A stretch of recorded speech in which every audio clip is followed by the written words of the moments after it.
ഡോക്ടറെ കാണാൻ ആശുപത്രിയിൽ അതിരാവിലെ എത്തി ക്യൂ നിൽക്കേണ്ട മഹാദുരിതത്തിന് അറുതിയാകുന്നു. സംസ്ഥാനത്തെ കുടുംബാരോഗ്യ കേന്ദ്രങ്ങൾ മുതൽ മെഡിക്കൽ കോളേജുകൾ വരെയുള്ള 426 ആശുപത്രികളിൽ ഇ ഹെൽത്ത് സംവിധാനം സജ്ജമായി. ഇതിൽ 334 ആശുപത്രികളിൽ വീട്ടിലിരുന്ന് ഓൺലൈൻ വഴി OP ടിക്കറ്റും ആശുപത്രി അപ്പോയിന്റ്മെന്റ് എടുക്കാനും കഴിയുന്ന ഇ ഹെൽത്ത് സംവിധാനം സജ്ജമാക്കിയിട്ടുണ്ട്. പലരും ഇതുപയോഗിക്കാതെ ഇപ്പോഴും അതിരാവിലെ പോയി ക്യൂ നിൽക്കുകയാണ്. സമയനഷ്ടവും ദുരിതവുമാകും ഫലം. അല്പമൊന്ന് മനസ്സുവെച്ചാൽ നമ്മുടെ മൊബൈൽ ഫോണിൽ നിന്നും നമുക്ക് തന്നെ ഓൺലൈൻ അപ്പോയിന്റ്മെന്റ് എടുക്കാവുന്നതാണ്. ഈ സംവിധാനം എല്ലാവരും ഉപയോഗപ്പെടുത്തണമെന്ന് ആരോഗ്യവകുപ്പ് മന്ത്രി വീണ ജോർജ് അഭ്യർത്ഥിച്ചു. OP ടിക്കറ്റുകൾ, ടോക്കൺ സ്ലിപ്പുകൾ എന്നിവ പ്രിന്റ് എടുക്കാനും കഴിയും. ഇതിലൂടെ അവരവരുടെ സൗകര്യമനുസരിച്ച് ഡോക്ടറെ കാണാൻ സാധിക്കുന്നു. മാത്രമല്ല, ആശുപത്രികളിലെ ക്യൂവും ഒഴിവാക്കാൻ സാധിക്കുന്നു. സ്മാർട്ട് ഫോണും കമ്പ്യൂട്ടറും ഉപയോഗിച്ചും അക്ഷയ കേന്ദ്രങ്ങൾ വഴിയും ഈ സേവനം ഉപയോഗപ്പെടുത്താവുന്നതാണ്. ആദ്യമായി യുണീക്ക് ഹെൽത്ത് ID സൃഷ്ടിക്കണം.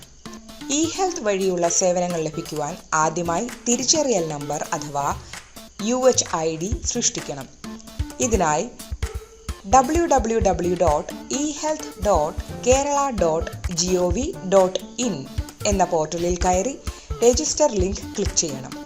അതിൽ ആധാർ നമ്പർ ടൈപ്പ് ചെയ്ത ശേഷം പ്രൊസീഡ് ബട്ടൺ ക്ലിക്ക് ചെയ്യണം. തുടർന്ന് ആധാർ രജിസ്റ്റർ ചെയ്ത നമ്പറിൽ OTP വരും. ഈ OTP നൽകി വെരിഫൈ ക്ലിക്ക് ചെയ്യുക. അപ്പോൾ ആധാർ നമ്പർ നൽകിയ വ്യക്തിയുടെ പേര്, വയസ്സ്, വീട്ടുപേര്, ജില്ല എന്നിവ വരും. അതിനു താഴെയുള്ള കോളത്തിൽ മൊബൈൽ നമ്പർ നൽകി സബ്മിറ്റ് ചെയ്യുക. അപ്പോൾ UHID നമ്പർ ലഭ്യമാകും. ഈ UHID നമ്പർ മൊബൈലിൽ മെസ്സേജായും വരും.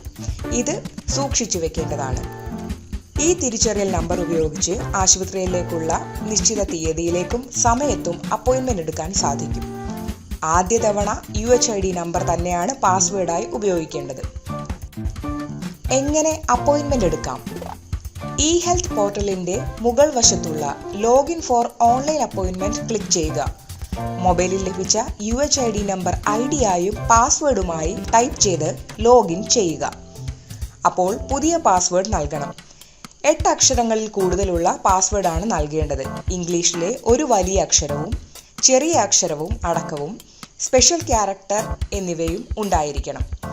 ആശുപത്രികളിൽ നിന്ന് ലഭിച്ച UHID ആണെങ്കിൽ പാസ്വേഡ് ലഭിക്കുവാനായി ഈ പോർട്ടലിൽ ഫോർഗോട്ട് ക്ലിക്ക് ചെയ്ത് ആവശ്യപ്പെടുന്ന വിവരങ്ങൾ നൽകി പുതിയ പാസ്വേഡ് കരസ്ഥമാക്കേണ്ടതാണ്. പുതിയ പാസ്വേഡ് നൽകി അതിന് താഴെ കാണുന്ന ക്യാപ്ചെ അക്ഷരങ്ങൾ അതുപോലെ ടൈപ്പ് ചെയ്ത് ലോഗിൻ ചെയ്യണം. അപ്പോൾ വരുന്ന പേജിൽ ഇടതുവശത്തുള്ള ന്യൂ അപ്പോയിന്റ്മെന്റിൽ ക്ലിക്ക് ചെയ്യുക.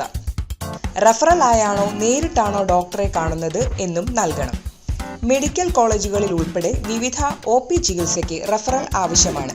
അതിനാൽ തൊട്ടടുത്തുള്ള ആശുപത്രിയിൽ ഡോക്ടറെ കാണിച്ച് റെഫറൽ വാങ്ങിച്ചിരിക്കണം. റെഫറൽ ലെറ്റർ ഉണ്ടെങ്കിൽ യെസ് എന്നും ഇല്ലെങ്കിൽ നോ എന്നും ക്ലിക്ക് ചെയ്ത് പ്രൊസീഡ് നൽകുക. റെഫറൽ നൽകിയില്ലെങ്കിൽ റെഫറൽ ഇല്ലാത്ത ആശുപത്രികളിൽ കാണിക്കും.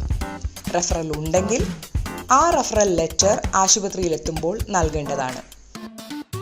റെഫറൽ യെസ് ആണ് നൽകുന്നതെങ്കിൽ റെഫർ ചെയ്യുന്ന ഡോക്ടറുടെ പേര്, റെഫറൽ ചെയ്ത ആശുപത്രി, റെഫറൽ ചെയ്ത ഡിപ്പാർട്ട്മെന്റ് എന്നിവ നൽകി പ്രൊസീഡ് ബട്ടൺ ക്ലിക്ക് ചെയ്യുക. തുടർന്ന് വരുന്ന അപ്പോയിന്റ്മെന്റ് ഫോമിൽ ജില്ല, കാണിക്കേണ്ട ഏതു തരം ആശുപത്രി, ആശുപത്രിയുടെ പേര്, ഡിപ്പാർട്ട്മെന്റ് എന്നിവ നൽകി പ്രൊസീഡ് നൽകുക. അതിനുശേഷം വരുന്ന പേജിൽ തീയതി സെലക്ട് ചെയ്ത് വരുമാനം കൂടി നൽകുക. ആ തീയതി ലഭ്യമാണോ എന്നറിയാൻ ചെക്ക് അവൈലബിലിറ്റി ക്ലിക്ക് ചെയ്യണം. ആ ദിവസം ചികിത്സ ലഭ്യമാണെങ്കിൽ അതിനു താഴെ ആ ദിവസത്തേക്കുള്ള ടോക്കണുകൾ കാണാം. രോഗികൾ അവർക്ക് സൗകര്യപ്രദമായ സമയവും ടോക്കണും ക്ലിക്ക് ചെയ്യാം. അതിനുശേഷം അപ്പോയിന്റ്മെന്റ് നൽകുമ്പോൾ നമ്മൾ നൽകിയ അപ്പോയിന്റ്മെന്റ് വിവരങ്ങൾ വരും. തുടർന്ന് പ്രിന്റ് ക്ലിക്ക് ചെയ്യുമ്പോൾ PDF ആയി ആശുപത്രി അപ്പോയിന്റ്മെന്റ് വരും. ഇത് പ്രിന്റ് എടുക്കാനും സാധിക്കും. ടോക്കൺ വിവരങ്ങൾ SMS ആയും ലഭിക്കുന്നതാണ്. ഇത് ആശുപത്രിയിൽ കാണിച്ചാൽ മതിയാകും. ഇതേപോലെ പിന്നീട് ആശുപത്രി അപ്പോയിന്റ്മെന്റ് എടുക്കാനും അപ്പോയിന്റ്മെന്റിന്റെ വിവരങ്ങൾ അറിയാനും സാധിക്കുന്നതാണ്. സംശയങ്ങൾക്ക് ദിശ നമ്പറുകളിൽ വിളിക്കാവുന്നതാണ്. ആശുപത്രിയിൽ അതിരാവിലെ പോയി ക്യൂ നിൽക്കുന്നതിനേക്കാൾ എത്രയോ എളുപ്പമാണ് ഓൺലൈൻ വഴി ആശുപത്രി അപ്പോയിൻമെന്റ് എടുക്കാൻ. നമുക്കും ഒന്ന് നോക്കിയാലോ?